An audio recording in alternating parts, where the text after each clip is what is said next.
رتیس بخیر باش. چی قصه میکردی؟ شبیت چی میکردی؟ پیاده آمد ما گاز از کوتسنگی پیاده آمد. خودت؟ از کوتسنگی پیاده آمدی؟ بله موتر پیدا نمیشد. موتر پیدا نمیشد؟ بله کدام مشکل دیگه بود؟ نه مشکل خونه بود موتر پیدا نمیشد. خانه کجاست؟ کوتسنگی. کوتسنگی. اینجا به خاطر چی آمدی؟ اینجا کار دارم چرای شهید. حالی یعنی یک دانه موتر نبود که از کوتسنگی تو تا اینجا بیایی؟ نه خونه بود میبود باز مشکل حل میشه. اگر کدام مشکل داری بگو بیادر در خدمت. این زنده باش آرام. نه جدی میگم. نه زنده باش آرام. اگر پیش روی کامرا نمیگی خیر است.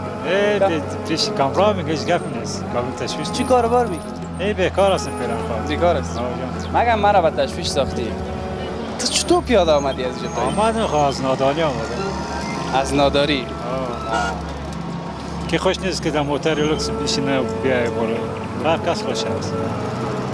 پیسه نبود. بله. مگم باز هم گفتن ندانستی نه پیسه نیست. ما و شما غرور داریم.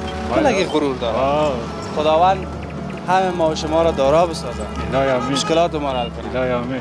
خب اینجا کار داری باز پس میری خانه. پس میری خانه.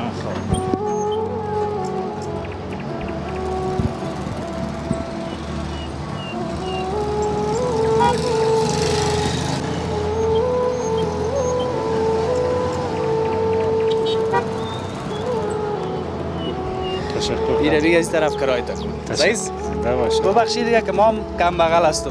زنده باش. اگه کم از ببخشید. زنده باش. کدام مشکل کدام گپ کاری هست؟ نه زنده باش. با ما من خدمت. خدا کمت نکنه. دیدم که چرت میزدین قسم میکردین. ما خیلی تو میپالم هموطنای ما را که حال هوایشان پرسان بکنم که در چی وضعیت هستن. اگر توانش داشتم میگم صحیح است میتونم کمک. اگر نداشتم بیادر یک تا یک ماچ از روش میگیرم میگم خدا مهربان است. آرام باش. بسیار تشکر. خوش باشی. بخیر.